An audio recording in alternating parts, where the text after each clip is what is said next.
makabuluhan po yung araw po na ito. Una, nagpunta po ang atin pong pangalang Pangulo, hindi sa paglilitis, kundi para po kamustahin ang kanya pong defense panel. At nakikita naman ho natin ngayong araw po na ito, ongoing yung pong paglilitis. No? So, antayin ho nating matapos yung kabuuan po ng presentation of the witness. Pero tingin ko naman lahat po ng mga mayor na mga punto na gusto hong ma-deliver ng prosecution ngayong araw po na ito ay na-deliver po as we speak. No? So, we'll wait for the entirety of the day to make a complete assessment of day 2 of the impeachment trial. Okay, siguro bukas na ho natin yung hapag para sa mga tanong. So, puro objections at saka na-overrule po yung karamihan sa mga objections ng defense team. Can you comment on that? Meron po kasi talagang mga objections na tingin ko bilang abogado parang a bit impertinent already. No? Marami yung mga tanong doon. Marami objections doon, halos paulit-ulit. Hindi ba? But I think that is the job of the lawyer to do.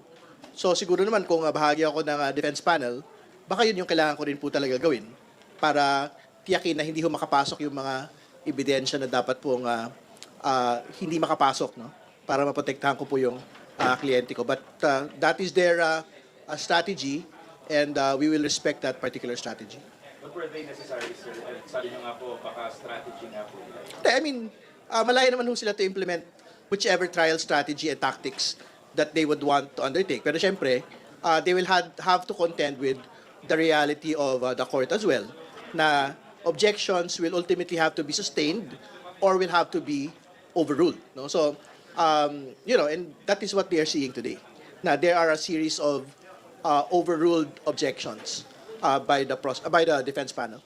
Sir, what do you make of the defense team's seeming strategy to question every step of the way the authenticity of some of the documents presented by the prosecution?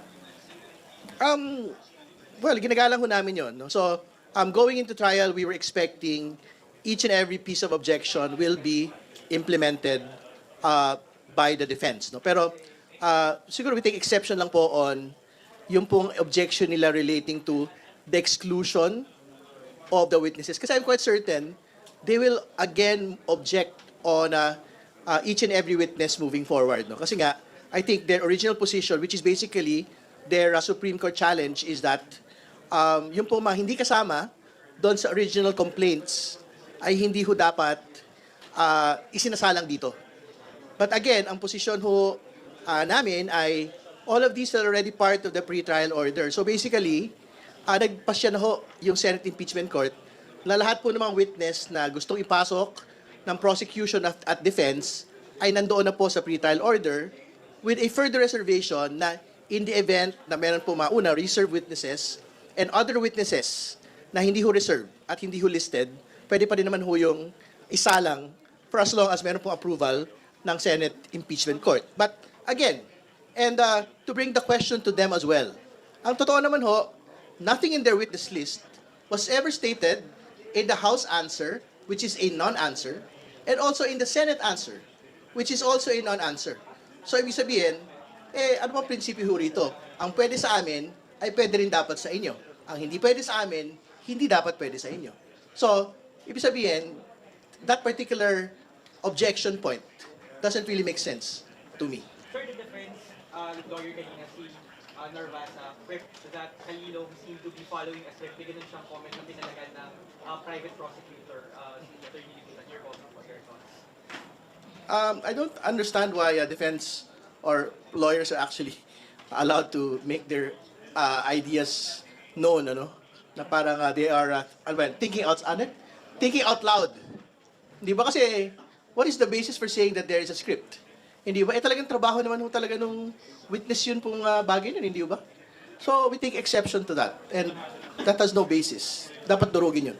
Sir, would you say you're more positive on the outcome of the second day of the trial compared yesterday? Kasi ngayon po parang mas marami yung favorable rulings to the prosecution, mas marami yung pinapanigan yung contra objections ng defense.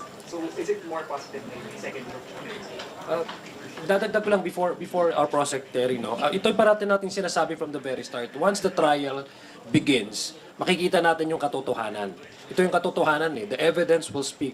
Nakita din natin kung anong strategy ng defense is actually to mute the evidence or to do anything that they can technically not to allow the court to appreciate the evidence. So andun na tayo to a point that they even raised a question about the about the witness being about the witness capacity or his even expertise on taking the witness stand, no? So it's very clear now that sabi ko nga, ngayon hindi pa tapos itong araw na to, but we are claiming victory because all the motions that were raised by the defense most of them were overruled. And we are very thankful to the presiding officer because alam niya yung mga strategy na ganito, no?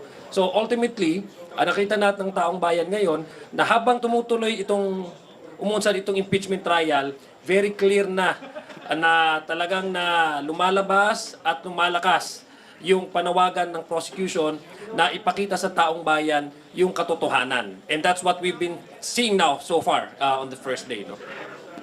Pwede kong dagdagan yung tanong ni Dwight kanina yung sa script saka dun sa numerous objections. May nag-coach kasi kanina. Kanina umaga may nag-coach. Yun ang turo niya nung pumunta siya dito. Referring to which Hindi ko alam. Pero ang alam ko, yung preparation will always beat the objection. So, kita-kita po natin na handang-handa po ang prosecutors kanina. Diba?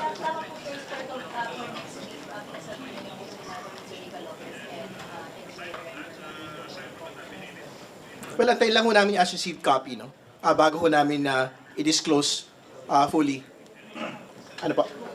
Nailabas na. Okay, then we confirm na these particular personalities had in fact been requested to be issued subpoenas to attend po the proceedings. But balikan ko lang yung tanong kanina kung are we happier today than yesterday? Ang totoo naman ho, it is the same high expectations that we've seen from yesterday. Katulad ng sinasabi kahapon, the fact that we had reached impeachment trial day is already the victory in itself. And on the second day, ganun pa rin naman ho. We are presenting the evidence as we had promised the nation. So, malaking bagay po ito. Itong nagdaang mga araw po na ito. And more importantly, we're not keeping tabs naman po on yung tally. Wala kaming tally sheet. Kung sino ho yung na-reject yung objection, sino ho yung na-sustain yung objection, sino ho yung nautal. Kasi ang mahalaga naman po dito, yung pagpapalabas ho mismo ng ebidensya, either ng prosecution or ng depensa. So, pareho lang po. Yung high expectations namin of yesterday is the same high expectations that we had today. Sir, how do you measure ba success for the prosecution? Ano yung measurement? Ano yung yardstick? Is it kung hindi na hamper yung pagpresenta ng ebidensya or kung yung motion ng defense is overruled? Before letting our colleagues answer, syempre, ang most important metric in litigation, yung po nga naipasok ko yung mga ebidensya, naisa lang yung ebidensya, na hindi ho na-objectan, na hindi po natitigil. And what we had seen today, yung pong mga major witnesses, major documents, nasalang po ngayon. So nakita na ho yung video documentation at ongoing pa rin po yung pong examination po ng witness. So malaking tagumpay po yung ngayon araw. Dadagdagan ko lang, when we say we claim victory, victory does not, sabi ko nga, matagal pa ito. Tama nga yung sinabi ni Prosec Terry. We're claiming victory in a sense that we have already started to present our case, present our evidence for the people and for the court to see and appreciate.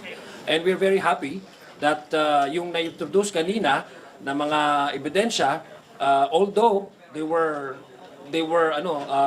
challenged by the defense, which basically we respect that because that's part of their strategy, but still it was overruled and it has reached a point where babalikan yon, and then probably sabi nga ni Prosec Terry, probably this will be later on introduced as an evidence. So in that sense, we have already started the trial and we have already shown to the public what evidence we have, no? So in that sense, sabi ko nga, we are claiming victory kasi ang mananalo talaga dito ang taong bayan. Dahil para naman talaga sa kanilang impeachment na to at para malaman nila kung ano yung kaso na ipapresenta ng prosecution. Sir, for clarity, it seems like the Lopez police subpoena for next week ay for Article 4 po yung friends.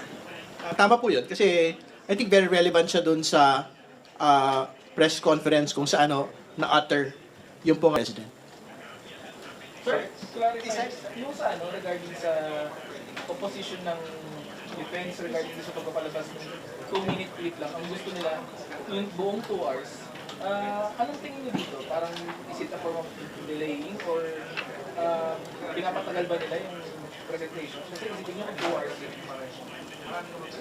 Well, nagsabi naman ho yung presiding officer kanina, di ba ang sabi naman ho niya, malaya ang mga partido kung paano ho nila ilalatag yung kanila pong mga ebidensya. So, ibig sabihin, pinayagan ho yung prosecution to make that particular presentation doon po sa 2 minuto at doon sa iba pang mga mas maigsi na mga videos po na present. And on the other hand, ang sinabi ho ng presiding officer, kung gusto ng depensa na isa lang yung kabuuan po ng pong mga press conference, malaya ho silang gawin yun. So, ibig sabihin, our understanding there is the Senate Impeachment Court does not want to intrude on yung pong freedom of the parties to decide kung paano ho nila isasampa yung pong mga ebidensya.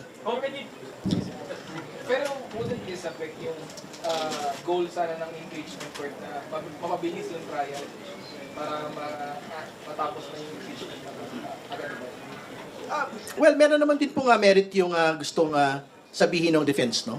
To be fair to them. But again, if that is what they would want, they can do it on their own terms when it is their time to actually present their case. Okay, Saisa, can you ask your question? Magandang gabi po. Magandang gabi po. Yung pong grupo ni Atty. Torion, nag-file po ng petition sa Supreme Court and nag-ask po sila ng TRO or status quo order dito po sa impeachment trial kay Vice President Sara Duterte. Dahil ang kino-question po nila yung by the presiding officer ni Senator Francis Escudero. Your thoughts po, kayo po tatlo. Thank you. Yung kasi ang bread and butter nila, mag-file ng TRO. So, sa tingin ko, specialty of the house na nila yun. So, of course, wala naman po pumipigil sa kanila na gawin yung mga ganyang bagay kasi yung nga pong, kumbaga, kahit nakapikit na po sila, expertise na po nila yan. And mararapat naman po na mag-file sila kung may mga tanong sila na gustong masagot. Pero I believe na na-resolve naman po lahat yan nung first day natin. Yun lang po. Malaya naman po talaga mag-question ang kung sino man at dumalo sa Supreme Court. Pero sa aking palagay, ito internal na rules ng Senado. Ang impeachment trial ay internal or exclusive na binigay na kapangyarihan ng Senado. So it also follows logically na ang mga miyembro na umupong hukom ng mga senador, sila din ang magde-decide kung sino yung magiging presiding officer nila. Paragay ko, yung isa sa mga pinagbubutan nila is yung discussion whether yung transcript ng mga framers ng Constitution would still be matter, no? We've heard a lot of legal opinions, pero itong mga transcript ng during the 1986 Constitutional Convention, they may have influence, but they're not really controlling. What's important is what ratified by the people. Ang ni-ratify naman po ng taong bayan kung ano yung nakaspell out doon sa specific provision na yon doon sa Constitution. So very clear naman po na yung isa sa mga naging kasagutan nung mayroong mga opinions na lumabas during the yesterday's first day of the trial. And the senator judges have already concluded and have already settled on that issue. So, eternal ito sa Senado at palagay ko naman, without preempting what would be the result of or the decision of the court, I'm sure the court would probably respect also the independence of the Senate, especially that the Senate is given an exclusive power by the Constitution to try and decide impeachment complaints. Siguro panghuli na lang on the Supreme Court petition, alam po nyo, ilang petition na yan eh. Una, ilang petition na yan, ilang motion na yan. Hindi pa sila naawa sa puno. Nagsasayang sila ng papel. Kasi ang totoo naman ho, ang lunsaran po ng laban na po ay wala na ho sa Korte Suprema, andito na po sa Senado. At ang totoo ho, nakakatawa na ho talaga yung absurdity ng posisyon ho na in each and every time, kailangan hong ipaliwanag ng depensa that meron ho silang pending proceedings in the Supreme Court questioning all of these. Hindi ba? Kaya they are free to do it, but we will proceed with the impeachment trial until the very end. Idadagdag ko lang, those groups are associated with the respondent. It's very obvious lahat ng ginagawa nila to delay. And unfortunately, na-frustrate sila ng Constitution because it has already started. And hanggang ngayon, ay hindi sila nawawalan ng pag-asa para i-delay. Pero pasensya na po, ang Constitution po at alam po ng ating mga senador huwes kung ano yung katungkulan nila. Tuloy na po yung proceedings. Kaya nga po sinasabi namin, this is already a victory for us because the impeachment trial has already started despite the efforts of some of those who want to delay this or to stop this. Sir, balik kumpiyansa kayo na hindi mapapahinto itong impeachment proceedings against the Vice President? Tingin ko wala na akong makakapigil dito at this point. Sir, can you just articulate bakit po minimal yung naging role ng public prosecutors, Kong Lawrence, which is the lead prosecutor for Article 4 today? Is that normal in an impeachment trial that is the private prosecutor yung represent ng prosecution for today? Well, wala po itong pagbabago mula doon sa lahat ng mga impeachment proceedings, no? As far back as the Estrada impeachment and the Coron impeachment, ang kadalasan po ay paghahati po ng trabaho, no? Yung po direct examination ay ginagawa po ng private prosecutors at yung pong argumentation relating to legal, technical matters ginagawa po ng public prosecutor. So this was done in Estrada, this was done in Corona. We're doing it again now. At saka dadagdag ko lang, kahapon kasi na-approve ng court, nung naglabas ng directive ang presiding officer na they would allow yung pag-examine ng witness, pag-examine ng evidence ng more than one counsel, no? For both sides. Hindi lang ho ito sa prosecution, but even that option is available to the defense. So hindi ho siya, remember, ito pong mga private prosecutors natin have volunteered also. Nag-volunteer ho sila sa panel ng prosecution ng House of Representatives kasi naintindihan nila kung gaano kaimportante itong usapin na ito at saka yung kumbaga yung being an officer of the court kasi mga abogado sila, matawag lang ho namin sinasabi ito, they understand their civic duty to really make sure that the Constitution do well implemented. In this case, the accountability mechanism of the Constitution will be alive and well and will be felt, no, to serve the interests of the public. Sir, definitely, sir, hindi ito sign ng kawalan ng kadaan sa prosecution or pagpapasa ng trabaho. And I'm asking, sir, kasi di ba ang defense ay nag-oppose sila dun sa pag-allow ng private prosecutors to examine witnesses. Wala akong ganun. Talagang very clear-cut naman po yung hatian ng trabaho po ng public prosecutors and private prosecutors. Nakita naman natin, for example, doon sa mga general argumentation, yung mga public prosecutors po talaga yung nagpapaliwanag. Nakita natin yung kahapon, nakita natin ngayon. Pero yung direct and other aspects, ibinibigay po namin ito sa private prosecutors. But again, to be clear, it is still under the control and supervision naman po ng pong private prosecutor, ng public prosecutors. Gusto ko lang talagang i-reiterate and highlight, no? Kasi yung ganong klaseng framing, baka yun na lumalabas, no? Volunteers po itong mga private prosecutors natin. The House Prosecution Panel did not actually ask them to be part of the prosecution team. They have volunteered their services pro bono.